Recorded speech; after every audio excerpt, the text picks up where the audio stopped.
ஓம் நம சிவாய. மனிதருக்குள்ளே ஒரு அரக்கன் இருக்கிறான். அவன் யார் என்று தெரியுமா? அவன் உங்கள் உடலுக்குள் ஒளிஞ்சு கொண்டு இருக்கும் வயிறு, குடல், இவர்கள்தான் உங்கள் அரக்கன். இந்த அரக்கனை யாராலும் வெல்ல முடியாது. இதை வென்றவர்கள் சித்தர்கள் மட்டுமே. இந்த சித்தர்கள் இவரை வெல்ல பல ரகசியங்களை கூறியுள்ளார்கள். இந்த அரக்கனை, வயிறு என்ற அரக்கனை வெல்வதற்கு வேற வெளியில எந்த அரக்கனும் கிடையாது, வெளியில எந்த சாத்தானும் கிடையாது, வெளியில எந்த பூதமும் கிடையாது. உன் வயிறு தான் அரக்கன், பூதம், பேய், பிசாசு எல்லாமே உன் வயிறு தான். அப்போ இந்த வயிறு பசிக்குது இல்லையா? உணவை பார்த்தோன்னே எனக்கு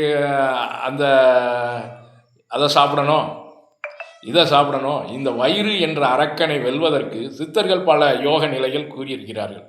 இந்த வயிறு என்ற அரக்கனை நீ வெண்டீர் என்றால் நீனே கடவுள், நீரே சித்தன், வேறு யாரும் இல்லை.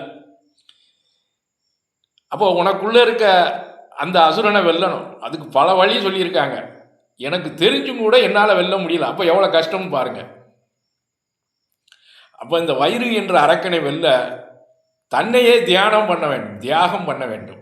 தியாகம் பண்ணினால்தான் இந்த வயிறு என்ற அரக்கனை வெல்ல முடியும். இல்லை என்றால் ஒருபோதும் வெல்ல முடியாது.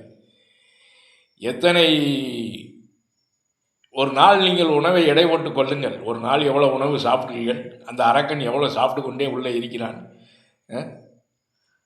அப்போ இது திரைப்படங்களில் சில படங்களில் அரக்கனை காட்டுவாங்க. அதாவது அகத்தியர் திரைப்படம் பாருங்கள், அதில் 2 அரக்கர்கள் வருவாங்க, சித்தர்கள்லாம் அடித்து சாப்பிட்ருப்பாங்க. அப்போ இந்த அகத்தியர் வரும்போது நாங்கள் தவசிகளுக்கு உணவு அளிப்போம் வாங்க அப்படிம்பாங்க. அப்போ அகத்தியர் என்ன சொல்லுவார்னா, அந்த அரக்கர்களை பார்த்து, அருந்தவ பசிகளா, எப்படி சொல்லுவார், அருந்தவ பசிகளா அப்படிம்பார். அந்த அரக்கன் நம்ம வயிற்றுக்குள்ளே இருக்கனால தான் அவன் அருந்தவ பசி. அப்போ நாம் உண்ணும் உணவை என்ன சொல்கிறாரு அப்படின்னா சிவார்ப்பணம்னு சொல்கிறார். இறைவன் நமக்கு கொடுத்த உணவு எல்லாமே சிவா அர்ப்பணம். உண்டு முடித்த உடனே சீரணாகதி என்று கூறிவிடுங்கள்.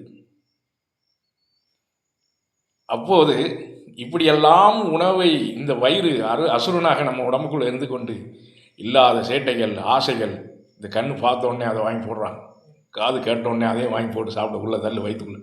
இப்போ தானே சாப்பிட்டோம், சும்மா சாப்பிட்டு வைப்போம், டேஸ்ட்டு தானே, இந்த நாக்கும் சும்மா இருக்காது, அந்த சுவையை சாப்பிடு, இந்த சுவையை சாப்பிடு. எவ்வளோ ஒரு படைப்பு மனிதனுக்கு. அப்போ இந்த வயிறு என்ற அரக்கனை வென்றீர்கள் என்றால் நீங்கள் தான் சித்தர்கள். நீங்கள் ஆலயம் தேட வேண்டாம், ஆண்டவரை தொழுவ வேண்டாம், அல்லேலூயா நாமம் சொல்ல வேண்டாம். உனக்குள்ளே இறைவன் இருக்கிறான், உன் சீவன்.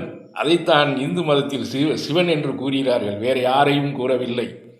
ராவணேஸ்வரன் மனிதர் பிறப்பாக பிறந்தான், அவன் ஈஸ்வரன் பட்டம் பெற்றதனால் ராவணேஸ்வரன். அகத்தியர் மனிதனாக பிறந்தார், ஈஸ்வரன் பட்டம் பெற்றதால் அகத்தீஸ்வரர், முனியேஸ்வரர். அப்போ நீயும் ஒரு ஈசன் பட்டம் பெற வேண்டும் என்றால் உன்னை நீ வெல்ல வேண்டும், உன்னை கடக்க வேண்டும். அப்போ வயிறு என்ற அரக்கனை முதல் நீ வெல்ல வேண்டும். உனக்கு எது தேவை, எது தேவையில்லை என்பதை நீ நினைவு கொண்டு செயல்பட்டு நீண்ட நாள் ஆகும். உடனே ஒன்றும் சித்தர் பாக்கியம் கிடைக்காது.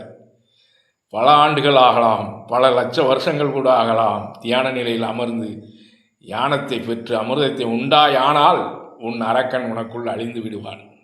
இந்த அரக்கனை அழிக்க சித்தர்கள் கூறிய சில வழிகள் இருக்குது. அடுத்ததில் உங்களுக்கு நான் கூறுகிறேன்.